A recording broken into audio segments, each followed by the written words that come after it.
Bom dia a todos. Então, essa reunião clínica da disciplina de nefrologia da Escola de Medicina do Hospital do Rim, né, que é a Fundação Oswaldo Ramos, está completando 26 anos agora. Nós estamos fazendo agora um bloco de apresentações junto com o Ministério da Saúde, com a Secretaria de Atenção Especializada do Ministério da Saúde, Sociedade Brasileira de Nefrologia, Associação Brasileira de Transplantes de Órgãos, sobre os entraves na linha de cuidado da pessoa com doença renal crônica. Nós começamos com os entraves na atenção primária, que você acompanhou, que são diversos, assim, porque o médico da atenção primária tem uma rotatividade muito grande, uma sobrecarga muito grande, que até um deles vai vir conversar conosco aqui. Na atenção especializada, que é quando o paciente é encaminhado para o nefrologista, tem poucos ambulatórios, tem bastante nefrologista hoje, mas tem pouco ambulatório que vê o paciente no conservador. A maior parte dos nefrologistas estão trabalhando em diálise. Na diálise tinha um gargalo também, que hoje está menor, acho que em Minas Gerais deve estar menor. Nós estamos investindo agora na diálise peritoneal, para aumentar o número de pacientes em diálise peritoneal. Só 3% dos pacientes do Brasil estão em diálise peritoneal.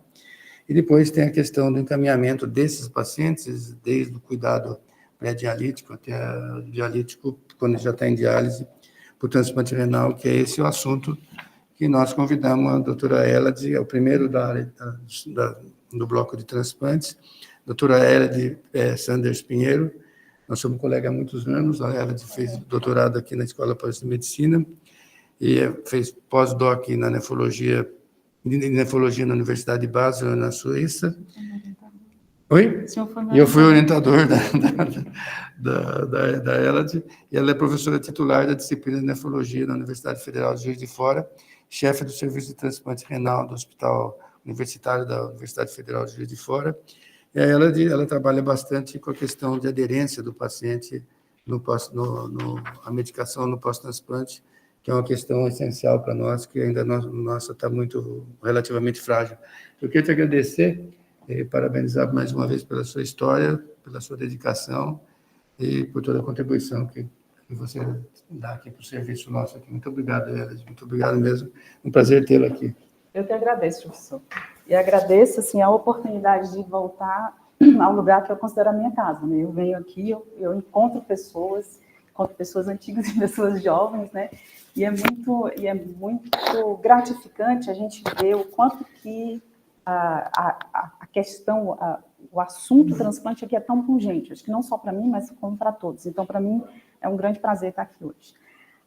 O que a gente vai conversar, e o que foi me proposto, foi a gente falar um pouco como é que a gente enxergar o encaminhamento do paciente renal crônico transplante renal e como, eventualmente, a gente pode melhorar isso, né? O planejamento, como a gente vai seguir, eu vou falar um pouquinho sobre o transplante como terapia renal substitutiva, em seguida, como que isso é feito no país, como que isso, de uma certa forma, é permitido pela legislação e algumas coisas da prática, mostrar alguns resultados muito preliminares que eu comecei há 2 semanas, mas de uma pesquisa que a gente fez sobre as dificuldades de encaminhamento, e apresentar para vocês a nossa proposta, a proposta da Sociedade Brasileira de Nefrologia, que eu coordenei, sobre um consenso, e eu vou explicar um pouco melhor, de encaminhamento desses pacientes para o transplante, né? Primeira coisa, apesar de parecer redundante para essa plateia que está aqui, mas eu acho que tem outras pessoas com outros interesses, e eventualmente é muito interessante a gente voltar a isso, né? O que é o transplante renal como terapia renal substitutiva? Ele, quando possível, ele é o tratamento que dá melhor sobrevida. Todo mundo já ouviu isso, né? Mas a gente pode ver isso e comprovar com esse estudo que foi publicado recentemente, quase 50 estudos observacionais, mais de 1 milhão de pacientes transplantados até 2021, e 92% dos estudos mostram uma menor mortalidade, né? Para nós, transplantadores e médicos, essa é a principal razão, né? Além de ter uma menor mortalidade, quando a gente quantifica isso, essa redução de mortalidade, seria a compilação de todos esses estudos, é uma redução de pelo menos a metade. Então, primeiro, vale a pena o paciente transplantar, porque ele morre menos e morre pelo menos 50% menos, né? E outra coisa importante que o Dr. Medina, inclusive, tocou aqui antes da gente começar, ele promove melhor sobrevida, mesmo quando eu tenho rins de doadores que não são ideais, então de doadores de critério expandido e de KDPI elevado, receptores que são mais doentes, então, por exemplo, receptores idosos ou com múltiplas comorbidades, ou que estão em longos períodos em diálise ou hipersensibilizados, e eu também tenho maior sobrevida mesmo naqueles centros de menor performance. Então, centros menores que comparados, por exemplo, com toda a estrutura do Hospital do Rim, mesmo assim, os pacientes ainda têm melhor sobrevida. Ai, ótimo. Outra forma, uma característica muito importante é que esses doentes, eles têm uma mortalidade muito elevada, né? Então, aqui são dados da mortalidade do Censo Brasileiro de Diálise, que ela varia de 17 a 20,3, eu peguei os últimos 5 anos, em 2023, que foi o último censo que a gente teve acesso, foi 16%, né? E, além dele ter uma maior mortalidade, hoje o que a gente sabe é quanto mais tempo ele fica em diálise, então essa é uma curva de risco, né? Mostrando que quanto mais tempo o paciente fica em diálise, maior é o risco, né, dele morrer depois do transplante. Esse risco, ele é exponencial, né? E aqui tem dias e anos, essa curva tem dias e anos, então mostrando que, além dele ter um risco maior de morrer, quanto mais tempo ele fica em diálise, ele tem um maior risco de morrer também depois que transplanta.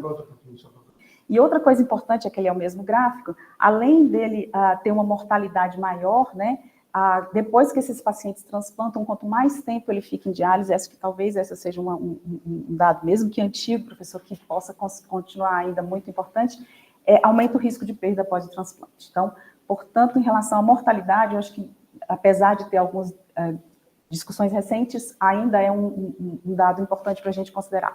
Outra coisa é que esse paciente fica menos doente, isso o paciente consegue enxergar melhor, ele tem menos eventos cardiovasculares e tem menos internações, por exemplo, por infecção. Uma coisa que todo mundo que você pergunta, quer transplantar, eu quero transplantar porque eu quero sair da diálise, promove, via de regra, melhor qualidade de vida, né? Esse é um estudo interessante que eu gosto de colocar ele, porque ele avalia não aquela coisa do SF36, mas a participação na vida. Se faz atividade física, se trabalha e se tem atividades sociais, né, de diversão. Aí você compara o transplante, mesmo com o renal crônico conservador, que não é transplantado, a qualidade de vida melhor que no transplante, né? Outra coisa que é importante para os sistemas, ele tem um menor custo, ele tem custo reduzido e é custo efetivo independente do tipo de doador. Os estudos brasileiros são muito restritos, mas os que têm de qualidade ruim mostram isso. E outra coisa que está muito na moda, e a gente vive num mundo que tem essa preocupação, ele tem menor impacto ambiental, todo mundo consegue enxergar isso, né? Então, esse é um estudo que eu vi, é só um abstract de 2023, há 2 anos atrás, pensando em coisas, eles tinham critérios de mudanças climáticas, então o transplante ele causa 90% menos impacto que a hemodiálise e 55% menos do que a diálise peritoneal. O problema é quem, que foi a pergunta da doutora Marcela, quem, e na verdade o que a gente vai falar mais um pouco é como, né?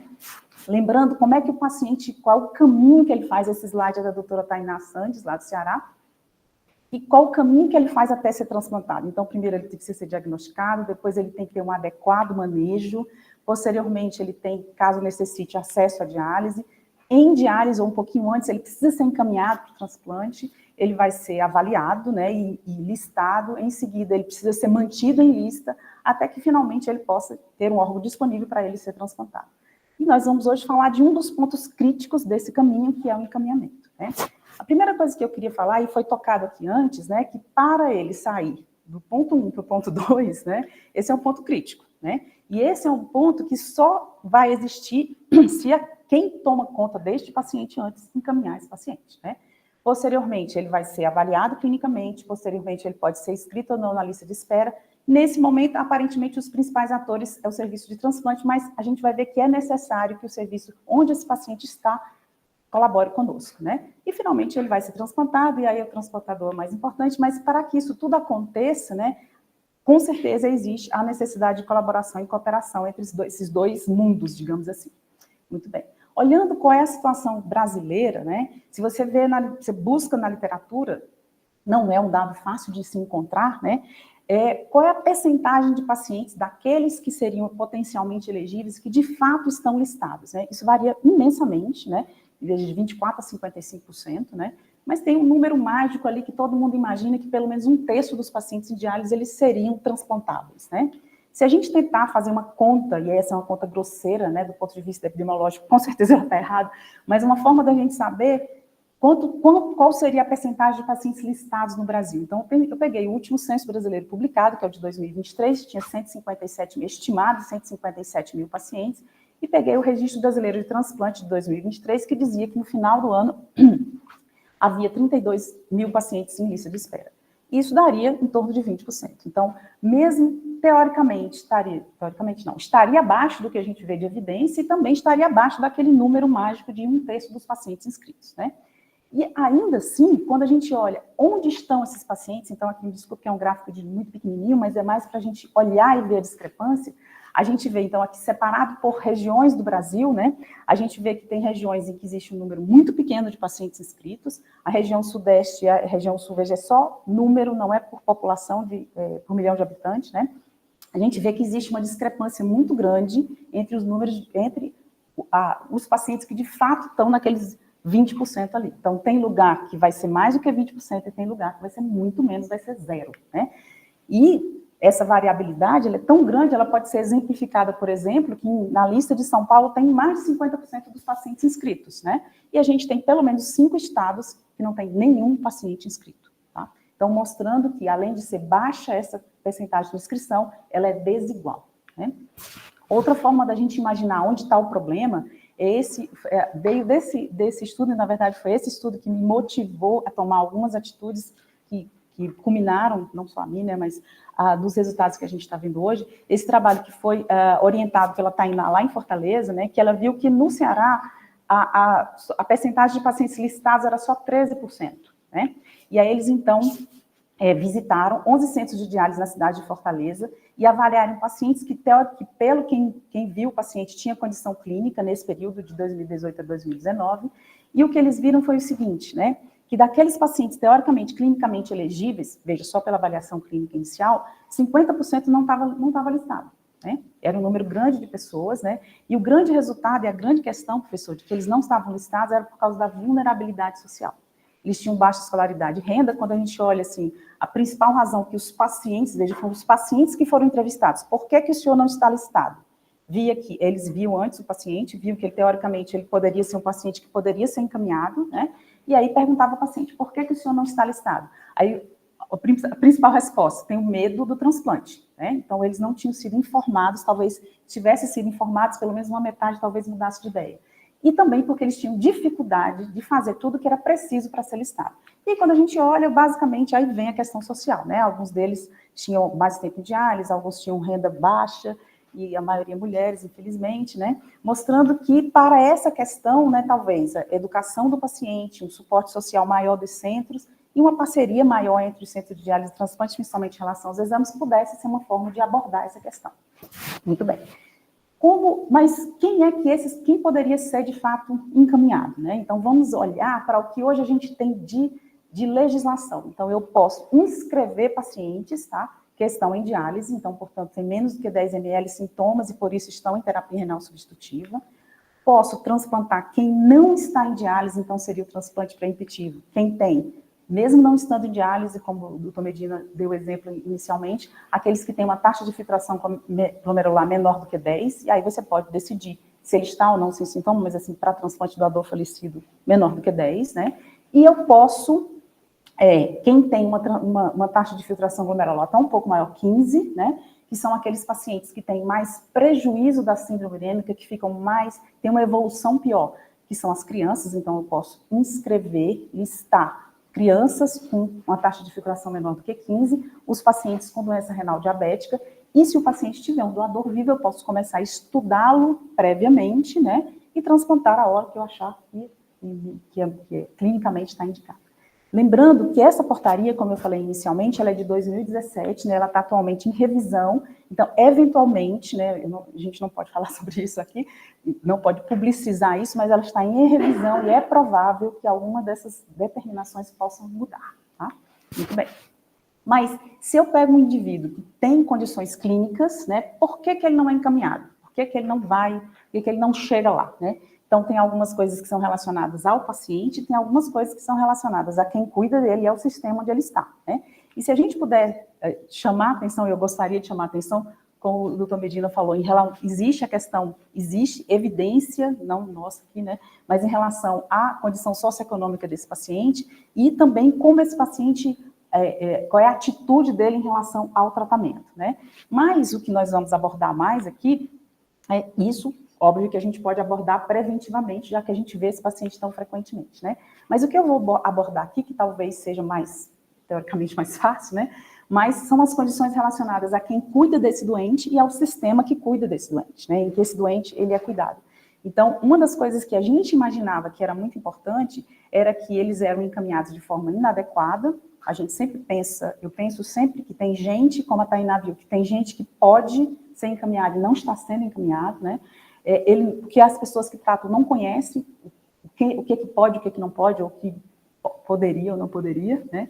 E outra questão o acesso aos serviços. A gente não falou aqui, né? E eu acho que não é o nosso objetivo, mas uma questão por exemplo, em alguns estados do norte, o doutor Medina sabe muito bem disso, não existe serviço de transplante. Então, se não existe serviço de transplante, não pode ser listado, né? Então, essa é uma questão, mas nós não vamos conversar aqui.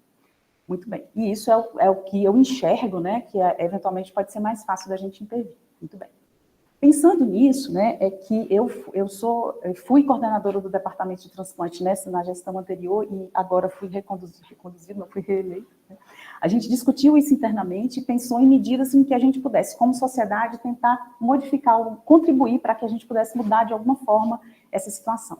Então, uma coisa que a gente fez foi incluir esse tema no programa, né? Não é à toa, né, doutor Medina, semana passada eu estava vendo a aula do doutor Pecuá, tinham mais de 80 pessoas querendo ouvi-lo, e hoje a gente tem bastante menos do que isso, mas eu acho que é uma coisa de posicionamento, né, de você trazer essa discussão para todo mundo e trazer essa discussão para quem de fato pode mudar, né? E que não são, provavelmente, de uma certa forma, como tem muitas pessoas em formação, são algumas das pessoas que estão nessa sala, né?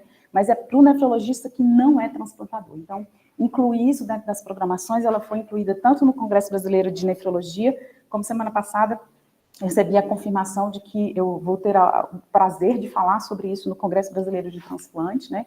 Uma coisa que a gente imaginou que era importante era a gente saber ouvir os nefrologistas e saber imaginar que o que a gente imagina que é dificuldade é, de fato, dificuldade. Então, nós fizemos essa pesquisa que eu vou apresentar alguns resultados e depois criar um documento que pudesse ser referência para um nefrologista que não é transplantador e que também, como eu vou mostrar para vocês, ele foi recentemente submetido ao Jornal Brasileiro de Nefrologia.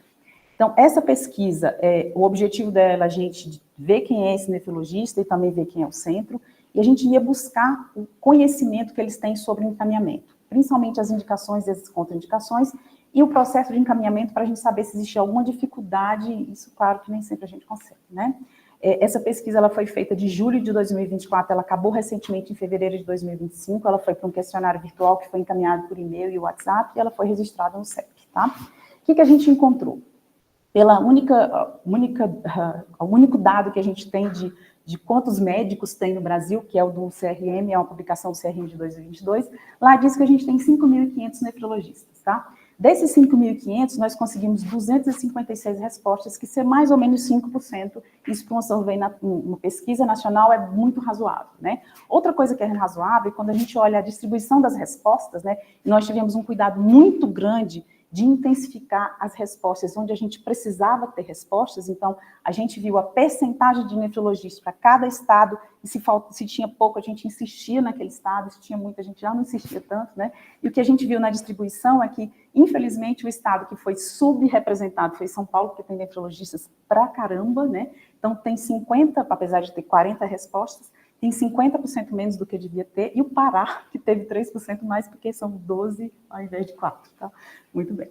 Quem são esses nefrologistas, né? Primeiro, são nefrologistas que que responderam, né? Tem em torno de 45 anos, a maioria mulheres, semelhante ao que tem na demografia médica, tem 20 anos de graduação, tem 16 anos de atuação, então são relativamente experientes, digamos assim, tem uma formação sedimentada, quase 100% fez residência ou especialização, quase 90% fez essa especialização ou residência num serviço que tinha serviço de transplante renal, tá? E tem um vínculo trabalhista de 60% digamos assim, pejotizado, é prestação de serviço, né? Então, a gente vê que quem respondeu, lembrando que esse tipo de pesquisa, ele tem sempre o viés de quem responde, não? Então, quem respondeu são pessoas que, teoricamente, são bem formadas em relação ao transplante, ok? Acho que essa é a coisa mais importante que a gente conclui disso aí. Bom, e ao que eles responderam? Então, em relação à indicação, nós consideramos essas as indicações, tá? Lesão renal irreversível, elegibilidade clínica e cirúrgica, que elas estão elencadas pela percentagem de resposta, que está verde, Não, a gente nem pode dizer que é uma resposta certa ou errada, mas seria uma resposta esperada, tá? Que está verde, é esperado, então, aí o transplante perpetivo, são as duas características mais comuns, e etc. E o que a gente viu, assim, do que está amarelinho ali, onde está o problema, né? A dificuldade de reconhecer o transplante preemptivo, né? A não consideração da elegibilidade cirúrgica, isso foi importante porque a gente pôs isso no consenso, e crianças, porque a maioria não trabalhava com criança, então era uma coisa que era relativamente esperada, né? As indicações foi tudo bem, tá? Quando chegou nas contraindicações, aquilo que a gente chamou de absolutas são contraindicações, são situações em que o risco do paciente transplantar é teoricamente maior do que o benefício que o transplante daria, tá? Essa é uma decisão, como a gente discutiu anteriormente, que não é fácil de tomar, né? Mas a gente tem que ter pontos de partida, né? E essas contraindicações que estão absolutas aí, elas foram, nós que construímos esse questionário, elas foram baseadas no que existe, publicado, inclusive, de consensos internacionais. Então, seriam neoplasias malignas, insuficiência orgânica, que o tratamento seria um outro transplante, uma doença neurológica degenerativa, por exemplo, uma síndrome demencial, vasculopatia grave das ilíacas, porque aí eu não tenho elegibilidade cirúrgica, né? Uso de substâncias ilícitas, porque aí a pessoa não vai aderir ao tratamento posteriormente, e a mesma coisa, doença psiquiátrica, que a despeito do tratamento, ela não é controlada, tá? E o que a gente viu é que existe uma percentagem grande de respostas não esperadas, digamos assim, né? A gente pode dizer que dessas 7 respostas, dessas 7 questões, né, somente 2 tiveram mais do que 50% de respostas esperadas, né? Então, mostrando que existe uma frequência muito grande daquilo que a gente consideraria que seriam conhecimentos que o nefrologista deveria ter, né? Muito bem. Outra questão, isso são as absolutas, né? As relativas e temporárias é aquela que existe mais dúvida, né? Em que aquela situação, ela pode se resolver em algum tempo e esse paciente, então, posteriormente, ele pode ser reavaliado e reencaminhado. Essa era o que eu esperava, que até tivesse mais problema, mas infelizmente não foi. Ou infelizmente não, é isso aí que é mesmo, né? Então, por exemplo, se ele teve um evento cardiovascular recente, se ele tem uma doença sistêmica que não está controlada, se ele perdeu o enxerto recentemente, aqui a gente colocou menos de 6 meses, se ele tem uma doença péptica que pode se agravar durante o pós-operatório imediato, doença coronariana que não foi tratada, uma infecção, e as infecções que a gente sabe do problema de imunossuprimido, tá? Então, ao contrário do que, teoricamente, a gente poderia esperar, que são questões que são mais nebulosas, digamos assim, houve uma menor variabilidade do que as contraindicações absolutas, né? Esses dados todos a gente começou a avaliar tem 2 semanas, então tem outra, a gente vai avaliar isso de uma forma mais profunda e provavelmente lá no Congresso Brasileiro a gente vai poder falar isso melhor. Outra coisa que a gente teve curiosidade é ver como é que esses centros eles trabalham. Então, isso foi referido pelo nefrologista, tá? A maioria dos centros são privados, não acadêmicos, como a maioria das diálises, né? Dizem, quase 100% diz que ofertam transplante como terapia renal substitutiva, que 3/4 encaminham dentro do que é recomendado pela lei, que é até 3 meses depois que começa a terapia renal substitutiva. A forma quase 60% é contato direto, em vários lugares isso é regulado pela Comissão de Nefrologia, principalmente nas capitais, acho que em São Paulo não é, né? E 3/4 diz que sabem como encaminha o paciente, tá? Então, aparentemente, a gente não tem grandes problemas, né? Outra questão que a gente avaliou é se o centro é perto ou longe, né? Então, dentro da cidade, quase 60% é dentro da cidade, e mais, quase 30% é 1 a 2 horas de viagem. Então, a princípio, para aqueles que responderam, não tem problema de distância, tá? Mas, quando a gente vai olhar a lista, né, aquilo que era esperado, que era entre 20%, eu botei de 11% até 40%, a gente vê que uns 40% somente estariam listados, né? E 1/4 nem sabe quantos pacientes estão listados dentro do seu serviço de diálise, né? Então, mostra que, de fato, uma realidade que precisa ser melhorada. Outra coisa importante, a gente perguntou se eles conheciam os critérios de priorização, todo mundo diz que conhece, né? Mas aí eu pedi, inclusive, esses dados, eles foram... quem me mandou foi o Lúcio, né? Que a gente mostra que, apesar do que é dito ali, na prática isso não acontece, né? Ele me mostrou esses dados aqui de pacientes que foram priorizados por falha de acesso, né? Número bastante grande de pacientes, a maioria eram mulheres sensibilizadas, mas o que eu queria mostrar mesmo era o seguinte, é que 100% desses pacientes já haviam utilizado a artéria femoral como acesso para diálise, e a gente sabe que isso pode prejudicar o acesso cirúrgico, né? E, inclusive, mais de 70% tinham usado ambas as femorais.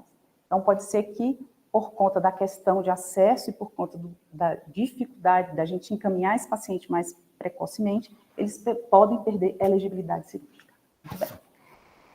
E aí agora, os últimos 10 minutos, eu queria falar sobre o consenso propriamente dito, né? Que ele foi feito, então, ele foi organizado pelo Departamento de Transplante Renal e, posteriormente, alguns membros da diretoria de transplantadores participaram desse consenso, dessa discussão. Ele foi feito nesse período de agosto de 24 a março de 25 e ele foi submetido recentemente ao Jornal Brasileiro de Nefrologia. O objetivo dele era ser um documento referência, né, que o nefrologista não transplantador pudesse acessá-lo para tirar suas dúvidas, tá? Então, o que eu vou mostrar aqui, vou mostrar o texto, mas o que é mais importante são os pontos críticos que a gente decidiu que seriam interessantes abordar nesse documento. Antes da gente começar, como eu falei anteriormente, não sei se todo mundo estava seguindo, ele é um consenso porque várias das assertivas que a gente vai colocar aí, eles não têm um nível de evidência que a gente possa recomendar. A maioria dessas situações, elas são sugeridas por esta comissão, por isso é consenso, não é diretriz, tá? Muito bem. A primeira coisa, né, que o doutor Edina tinha tocado no início, né, é que a gente imagina que o transplante deve ser oferecido com o TRS, né, precocemente, a partir do estágio, a gente colocou números, G4, então a partir de quando tem menor do que 29, né, então chamando a atenção que aqueles que fazem tratamento conservador, que nós sabemos que são poucos, né, o transplante deve ser apresentado precocemente com a opção de terapia renal substitutiva. Outra questão é que aqueles que o nefrologista considere que tem indicação, esse encaminhamento ele deve ser o mais precoce possível, tá? E esse encaminhamento nós decidimos como grupo que ele deve ser 20 ml por minuto, tá? Então, mais uma vez, o encaminhamento deve acontecer já no tratamento conservador quando possível e precocemente. E aí, a gente cita dentro no documento, e é muito importante, né, isso está de acordo com o que está na legislação vigente, né, que o candidato a transplante com doador vivo, ele pode ser listado com menos de 15, né? E aí, a gente cita os critérios, né, pela legislação brasileira, que são aqueles que eu já citei anteriormente, que estão em diálise, e os critérios para transplante pré-empitivo, que nós já discutimos anteriormente. Chamando atenção, lá também no documento tem os critérios para inscrição e lista da legislação vigente e quando ele foi submetido, que pode ser que mude no segundo semestre, tá? Outra coisa importante é que lá a gente listou, não no objetivo da gente, a gente já falou aqui hoje, listou quais são as situações, né, em que aquele grupo considerou que o risco seria maior do que o benefício. Então, que seriam as contraindicações absolutas, né? E que a gente viu depois, quer dizer, esse consenso ele foi feito ao mesmo tempo que a pesquisa, né? E a pesquisa, ela subsidiou a necessidade de realmente a gente listar esses critérios, porque é um ponto que ainda existe dúvida, né? Então, elas foram listadas, aquelas contraindicações que a gente falou anteriormente. Do mesmo jeito que foram listadas aquelas contraindicações que a gente chamou, que eram relativas e temporárias, né? E para que fique, de uma certa forma, pelo menos seja uma proposta ou um ponto de partida, tá? Muito bem. Outra coisa importantíssima, né, que a gente colocou, que aquilo que é uma contraindicação temporária e relativa, e isso é definido da forma com que eu coloquei aqui no documento, né, é que ela pode ser resolvida ou evoluída e mude a situação do paciente. Então, chamando a atenção que essas contraindicações relativas e temporárias, elas podem se resolver com o tempo, né? Outro ponto muito importante, né, é que já comentamos aqui anteriormente, e a doutora Marcela chamou a atenção, pela complexidade, a dificuldade de generalização, né, essa é a decisão de listar ou não listar posteriormente, ou mesmo, portanto, de encaminhar, por ela ser muito complexa, todas as vezes que um paciente ele for contraindicado por um serviço, o consenso orienta que ele deve buscar um outro serviço, porque o risco, né, transplante renal, ele tem um risco inerente ao procedimento, principalmente nos 3 primeiros meses, alguns falam 6, quem assume aquele risco é o centro, então, portanto, existem condutas diferentes, dependendo do quanto o centro pode lidar com o risco, tá? E outra questão é que como é uma decisão muito difícil, né, a gente colocou muito claramente para quem encaminha se tem dúvida, não se preocupe, deixe alguém resolver para você, deixe alguém que teoricamente tem um pouco mais de conhecimento do que vem posteriormente, então, se existe dúvida, encaminhe, tá?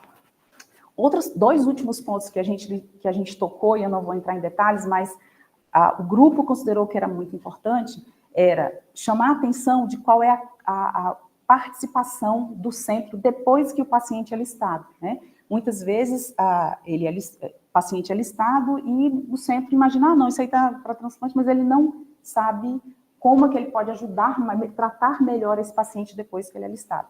Então, chamando a atenção de que ele deve ser, sempre se falar sobre o benefício, de por que é importante ele se manter bem, né, e colaborar para que ele esteja bem, e aí aquele melhor estado clínico, vacinal e metabólico, né, sempre que possível, se tiver alguma intercorrência importante, isso nunca acontece, mas manter uma comunicação eficaz com a equipe de transplante. Então, é muito mais para dizer que nós, transplantadores, gostamos de saber de como que os pacientes listados estão, né? Coisas muito básicas que todo mundo, teoricamente, devia saber, mas é importante que o centro de diálise encaminhe o soro do paciente para que ele se mantenha ativo em lista, né? E uma questão muito clara para todos, mas muito importante estar escrito, é que sempre que possível ele não deve ser transfundido para que ele não ocorra o risco de se produzir anticorpos anti-HLA e a transplantabilidade dele diminuir. Então, a gente listou e deixou claro, né, algumas coisas que o transplantador espera do serviço de diálise depois que o paciente lista. E o último ponto, né, que essa é uma questão que a gente vai trabalhar bastante, talvez, inclusive dentro da Câmara Técnica, né, é a questão da priorização por acesso vascular. Do jeito que a lei é hoje, ela diz que tem que ter falência, né, mas aí o que acontece, e acho que os dados daqui que eu mostrei do Hospital do Rio mostram, é que quando ele está em falência, a condição dele transplantar é muito ruim, que às vezes ele não consegue nem transplantar mais, né. Então, a gente chamou atenção de que, no consenso, a gente preferiu colocar não a falência, sim a iminência de falência, então, para que, eventualmente, ele possa ser encaminhado anteriormente, e pôs alguns detalhes, né? Além da iminência de falência, outra chamando a atenção de que acesso vascular para hemodiálise é uma coisa e acesso vascular para implante é outra, né? Então, que a gente tem que pensar que esse paciente, para poder ser transplantável, ele precisa ter local para transplantar. Então, o texto, basicamente, ele aborda esses dois pontos, né? Então, imaginando que a gente talvez possa modificar isso, é uma coisa que está sendo discutida em grupo, né? Mas priorizar a iminência de falência e não a falência, né? E, eventualmente, mudar esses critérios na legislação e preservar o leito vascular para implante de transplante. A gente sabe que acesso para diálise nesse país é uma questão gravíssima. No estado de Minas Gerais, onde eu trabalho, é gravíssimo. Ontem a gente estava conversando na sessão científica do serviço, a sessão de artigos, que era sobre acesso vascular, né? E hoje a gente tem uma aberração, que eu acho uma aberração como nefrologista, não trabalho em diálise, de que o catéter de longa permanência, pela dificuldade de acessos vasculares definitivos, ele virou normal, né? E aí catéter virou normal. E aí, com essa questão dessa questão epidemiológica, isso diminui a transplantabilidade dos pacientes, tá? O que eu gostaria de deixar, então, como mensagem, né, primeiro, que eu acho que eu acredito nisso, que o transplante renal, quando possível, ele é a melhor terapia renal substitutiva sobre vários aspectos. Não quer dizer que ele não tenha dificuldade, não quer dizer que nem todo mundo seja elegível, né? Que um ponto crítico para que o paciente tenha acesso ao transplante renal, dos vários pontos críticos, é o encaminhamento, sem dúvida, né, que é o que a gente conversou aqui hoje. Existem barreiras, tanto ao nível do paciente, do centro e do sistema, e a gente pode modificar isso com várias ações, né? O que a gente viu nessa pesquisa nacional, mais uma vez, lembrando que essa é uma pesquisa, esse tipo de pesquisa, ela sempre, ainda mais a metodologia, foi mandado um convite por e-mail ou por WhatsApp, ela tem sempre o viés de quem responde são os melhores. São as pessoas que têm mais boa vontade, que elas não têm vergonha, que elas não têm medo, né? A gente ouviu de pessoas dizendo o seguinte, a gente construiu as perguntas de uma forma que as pessoas tivessem mais liberdade para responder, inclusive de forma não esperada, digamos assim, mas eu ouvi de duas pessoas dizer assim, parece que eu estava fazendo uma prova, né? E na verdade o que a gente estava vendo era pedindo para a pessoa responder como é que ela praticava a nefrologia, né? Mas parecia uma prova, de qualquer forma, quem respondeu a prova são as pessoas que tinham 46 anos, tinham bastante experiência, tinham uma formação teoricamente sedimentada, tinham sido treinados em serviço de transplante, e mesmo assim ainda tinham dúvidas, ainda tinham questões que, com certeza, dificultam o encaminhamento do paciente para o transplante, né? a forma, claro, que tudo isso tem questões metodológicas que impedem as generalizações, né? Mas o que a gente não viu, por exemplo, foi a dificuldade do centro de encaminhar. Então, o fluxo do sistema, a pesquisa não aprendeu isso. A gente aprendeu a dificuldade do conhecimento e as dúvidas do colega que está do outro lado, né? A gente espera que o consenso ele seja um documento de referência que possa, de uma certa forma, reduzir essas dificuldades, né? E que, para que a gente consiga fazer isso efetivamente, acho que o doutor Medina tinha tocado, né? Quanto mais próximo o serviço transplantador estiver de quem encaminha esses pacientes, é melhor, né? A gente viveu, eu posso falar isso, mas assim, existe meio que uma separação entre os transplantadores e os não transplantadores, né?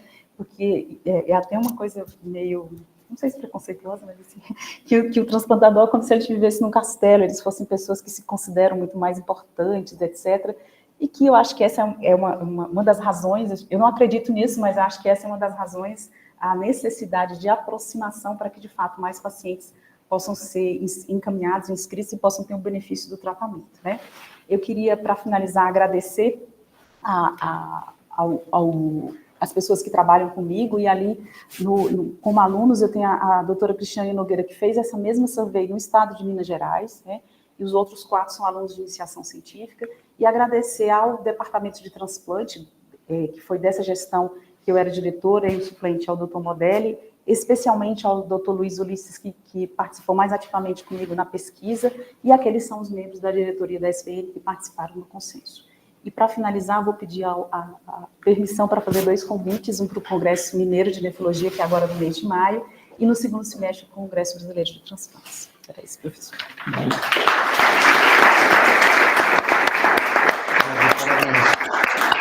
Parabéns. No Congresso de Tiradentes, eu vou estar no Congresso Exatamente, Mineiro. vai ser um prazer.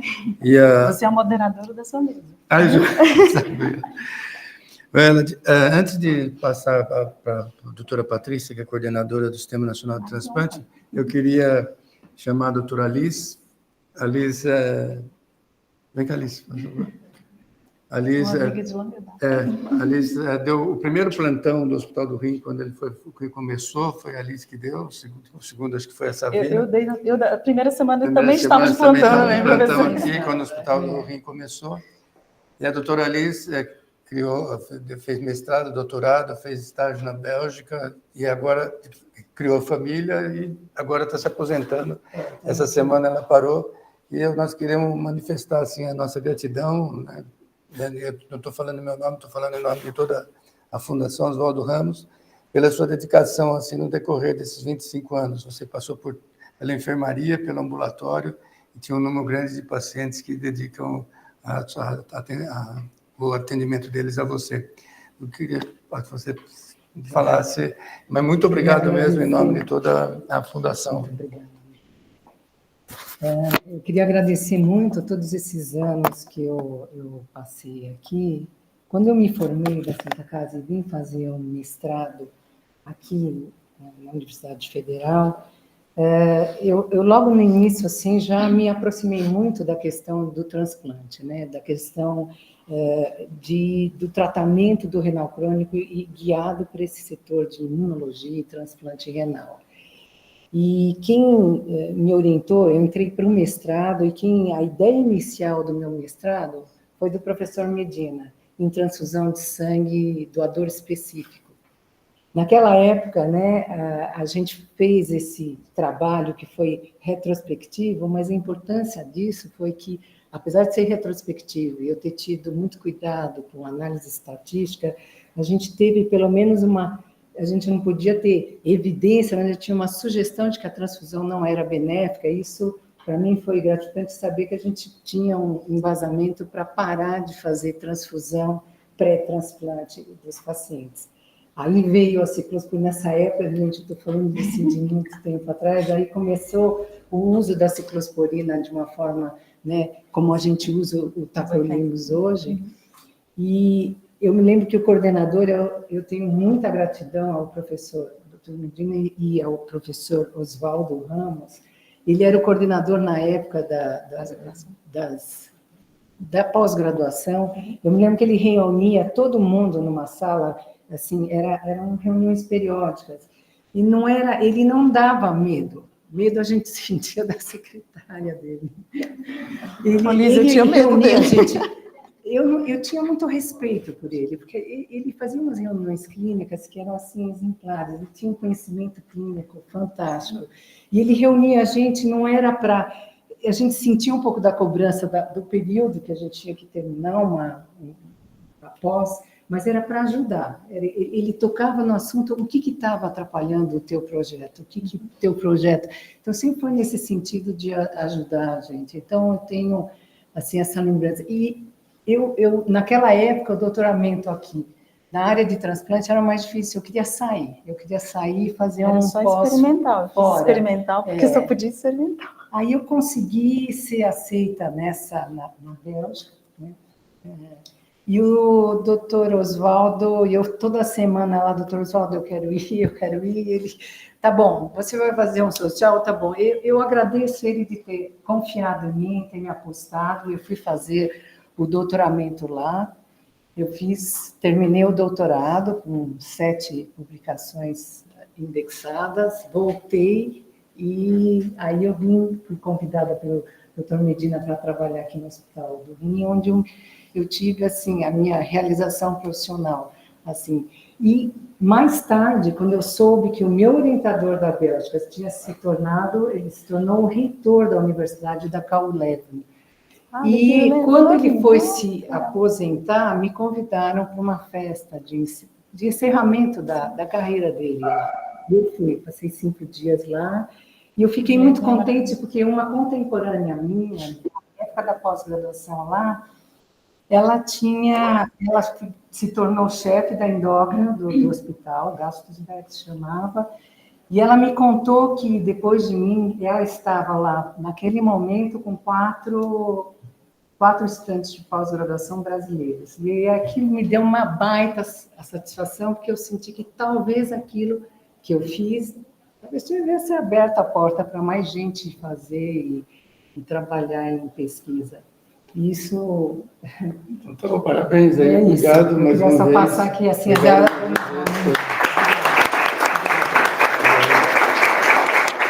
Bom dia, Patrícia. Bom dia, doutor Medina, bom dia a todos os demais, bom dia, doutora Elade.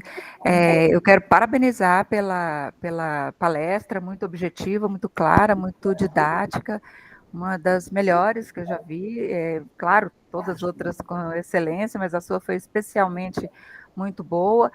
Inclusive, eu chego a dizer que se eu tivesse ouvido a sua palestra hoje, eu não teria enviado o arquivo com as alterações do novo regulamento técnico ontem, né? Mas, enfim, eu só queria fazer uma pergunta muito rápida, porque a gente fez essa provocação no arquivo que foi encaminhado ontem para ouvir, né, toda a comunidade, principalmente a Câmara Técnica de Rim. Na verdade, por enquanto, o arquivo só foi encaminhado para os membros da Câmara Técnica de Rim, que é a questão da utilização do doador HIV positivo. Doutora Elade, esse é um debate que vem sendo muito questionado, né, por toda a comunidade, principalmente pelos membros das câmaras técnicas de transplantes de órgãos e pelos membros da Câmara Técnica de Transplantes, da Câmara Técnica de Infecção, que é a possibilidade de você utilizar o doador HIV positivo em 2 situações. Ou para o doente, o candidato a transplante que esteja em situação de urgência, né, ele está em urgência, na iminência da perda total dos acessos de diálise, e no caso do rim até há um pouco mais de tolerância quanto a isso, porque ele eventualmente pode mudar, voltar para a diálise, né? Mas em relação a todos os transplantes, seria a utilização do doador HIV positivo para um receptor também HIV positivo, ou para a doação do doador HIV positivo para as questões de urgência, ou seja, um para urgência, outros para que também são HIV positivos. Eu gostaria de ouvir sua opinião. Obrigada. Uau! Patrícia, obrigada pela presença, assim, é um privilégio, acho que participar da Câmara Técnica para mim é a primeira vez, né? Vou ver o documento, porque tive problemas pessoais e não consegui participar da última reunião, Acho que a questão que você levantou, não exatamente o que a gente conversou hoje aqui, né? Se a gente pudesse conversar, na verdade, para encaminhar o paciente que é HIV positivo, a princípio ele pode ser transplantado, né? Existem algumas questões que precisam, com a situação do controle da infecção, que precisam ser avaliadas, isso, o serviço de transplante, o papel dele é fazer isso, né? E o que você está perguntando, ela é uma pergunta bastante complexa, né? E eu imagino, assim, o que a gente sabe, né, é que, a princípio, existem algumas experiências de utilizar o doador HIV positivo no mundo, né? Em algumas situações muito restritas, que eu acho que a gente vai precisar delimitar um pouco melhor isso. Não sei se aqui é o melhor espaço para a gente conversar, né? Mas, de uma certa forma, o que a experiência que tem fora é que existe um perfil relativo de segurança, né? A questão toda, acho que aí a gente tem que trazer para o nosso país, né? Se essa questão de relativa de segurança, que é, portanto, não é ainda não é muito claro se é de fato seguro, o relativo eu usei para dizer isso, se dentro da nossa estrutura a gente vai conseguir fazer com que ele possa ser seguro para os pacientes, né? Acho que essa é uma questão que precisa ser discutida com todo mundo. Eu tenho dúvidas se isso é seguro. O que eu vou fazer para contribuir de entender qual que é a dimensão do benefício que isso traria. Exatamente. Então, eu vou pegar o número de pacientes que nós temos em lista de espera, e qual que é o número de pacientes que são HIV positivo, e vou levantar também, nos últimos 5 anos, quantos pacientes, quantos potenciais, quantos doadores que nós tivemos que eram HIV positivo e que foram afastados por essa questão, para entender bem qual que é a dimensão. Aí isso traz o retrato brasileiro. Aí traz o retrato brasileiro dessa situação e ver se isso é uma coisa muito importante, assim, que precisa ter, quanto esforço nós precisamos colocar nesse assunto, aí para poder ajudar como que a Patrícia vai tomar essa decisão. Considerar o que o senhor está falando, eu vi uma apresentação oral no Congresso Americano de Transplante há 2 anos atrás, que era isso, mostrando a experiência do doador HIV positivo, como é que ele tinha sido utilizado, né?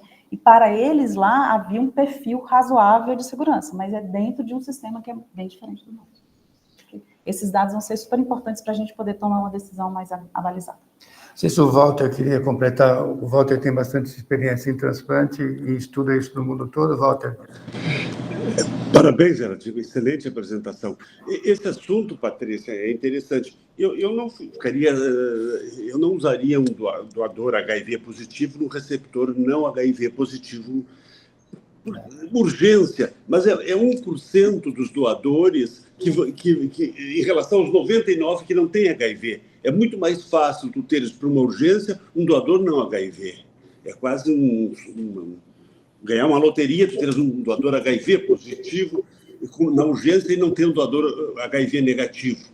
E acho que o HIV positivo, o receptor HIV positivo, já tem uma base. Agora, os Estados Unidos publicou tanto para rim quanto para fígado, todo esse período do HOPE que eles ficaram estudando, e eu acho que isso vai ter que entrar. Eu me preocuparia mais, Patrícia, em liberar o doador anti-HCV positivo para receptor anti-HCV negativo com profilaxia por 1 semana. Isso eu acho que é fundamental.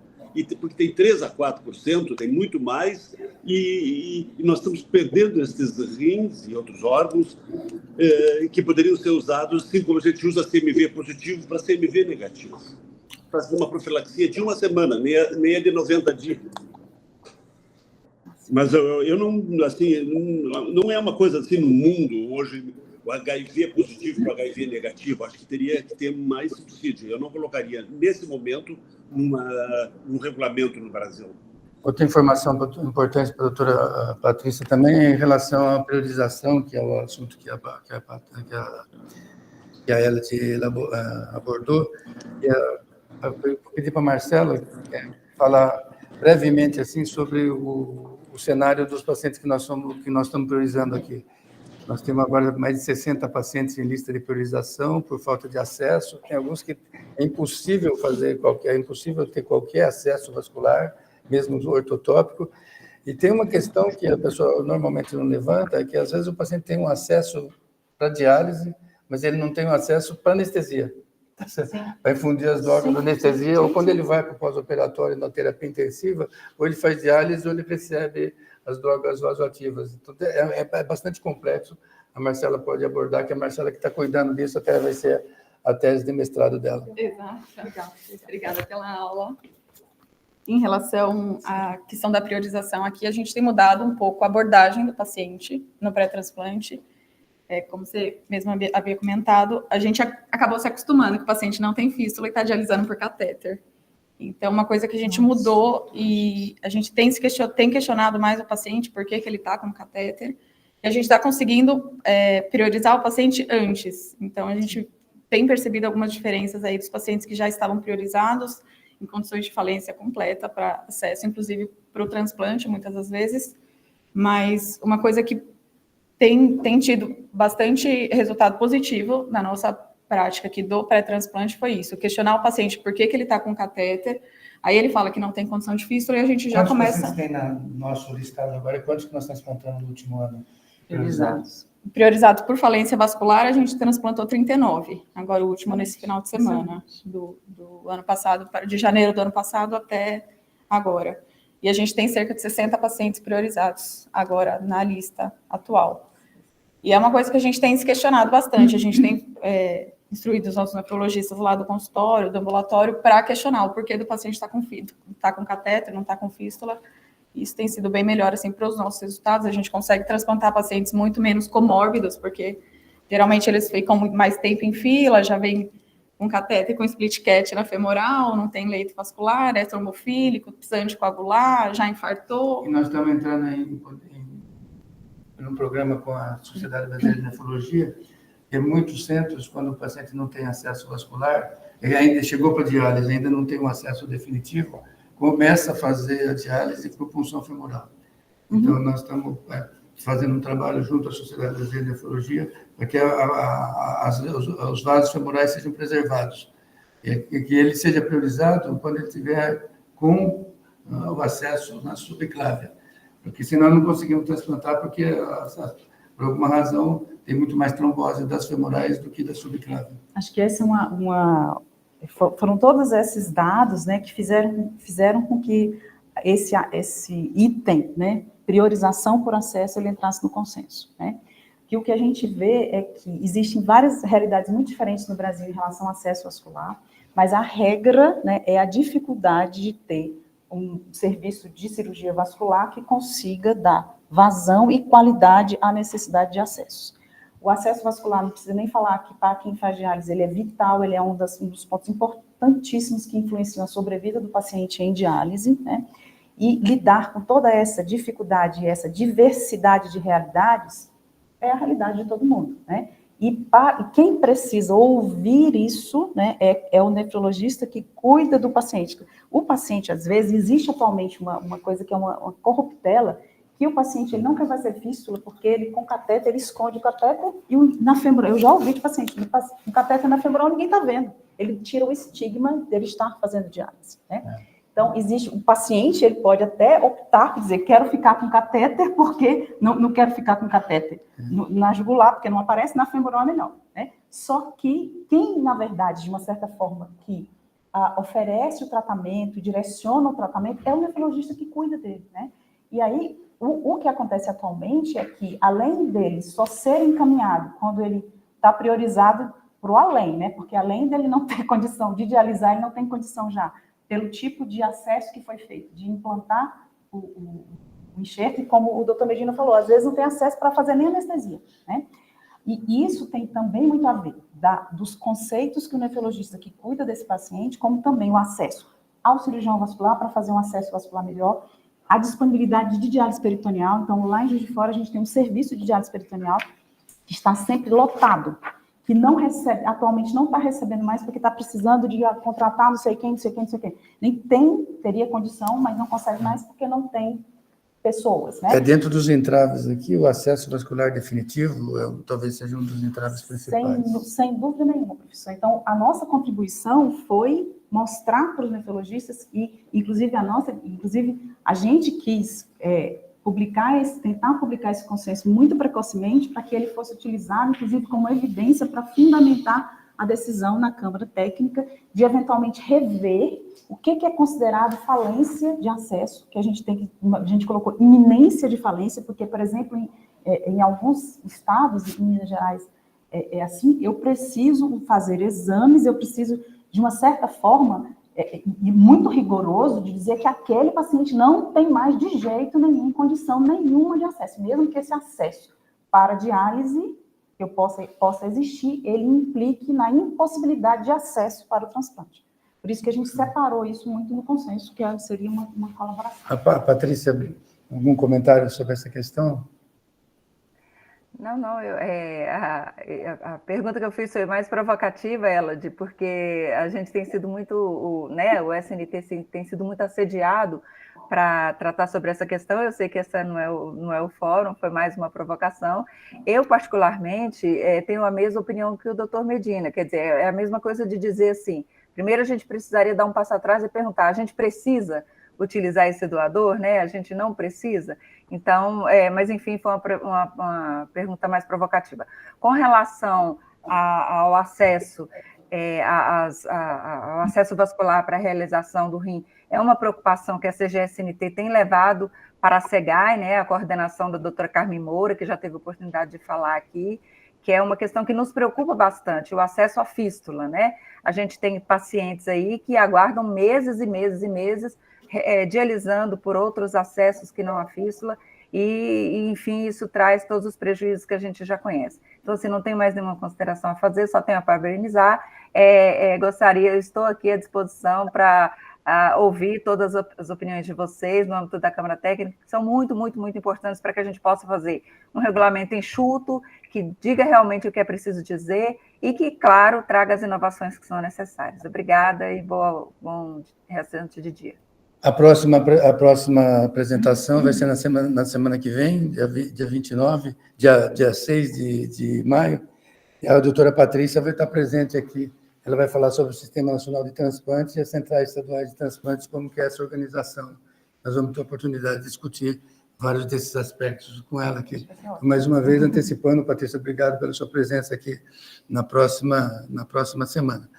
Eu queria agradecer, antes de agradecer a doutora Elad, mais uma vez reforçar o agradecimento, né, a gratidão da Fundação Oswaldo Ramos, a doutora Liz, como eu disse, ela deu o primeiro plantão aqui no Hospital do Rim, na época que a Elad estava aqui também. Eu estava na primeira semana, mas eu vou botar isso no meu currículo. Quando estava na primeira semana do Hospital do Rim, coloca, nós fazíamos naquela época um transplante por dia, o que já era bastante, e tinha 40 leitos no hospital, agora tem 151 leitos e está fazendo 3 transplantes por dia, mais ou menos 3 transplantes por dia, o que é um número muito grande, que dá uma sobrecarga no sistema de atendimento ambulatorial bastante grande, que toda hora tem que ficar remodelando.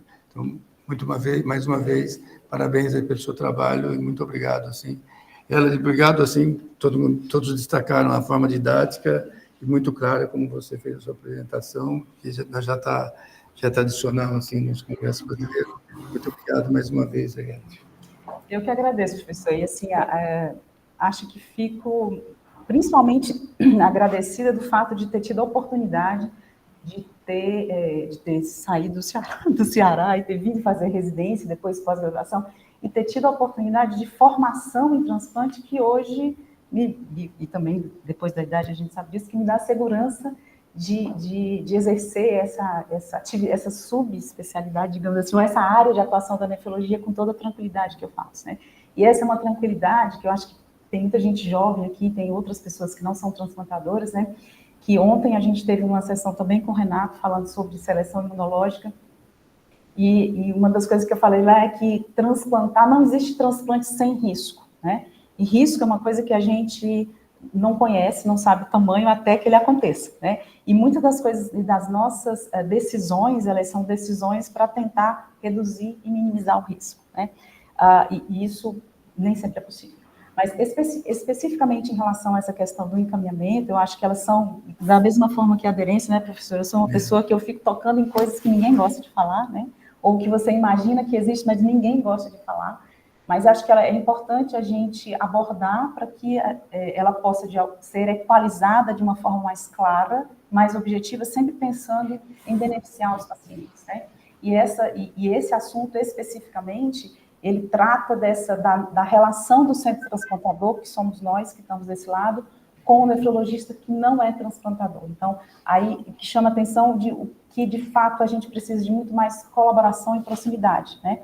Porque se a gente não tiver, se a gente conseguir fazer isso de uma forma mais eficiente, né? Tocando nesses assuntos que muitas vezes é qualidade de diálise, é qualidade, a gente recebe esse paciente, acho que a Marcela sabe disso porque vê toda hora, né? O centro transplantador recebe esse paciente e ele não é nosso paciente. Ele é um paciente que veio para uma atividade específica, né?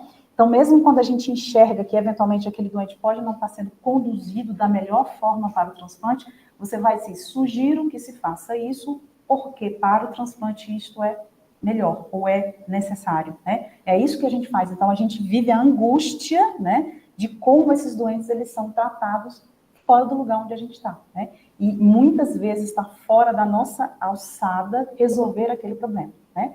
Mas é muito importante, e isso eu acho que é uma coisa que, via de regra, a maioria dos nefrologistas que estão do outro lado, eles preferem ouvir a gente. Então, essa colaboração, apesar de parecer difícil, ela é sempre, a maioria das vezes, bem-vinda e necessária para que a gente possa oferecer esse tratamento para mais pessoas. Tchau.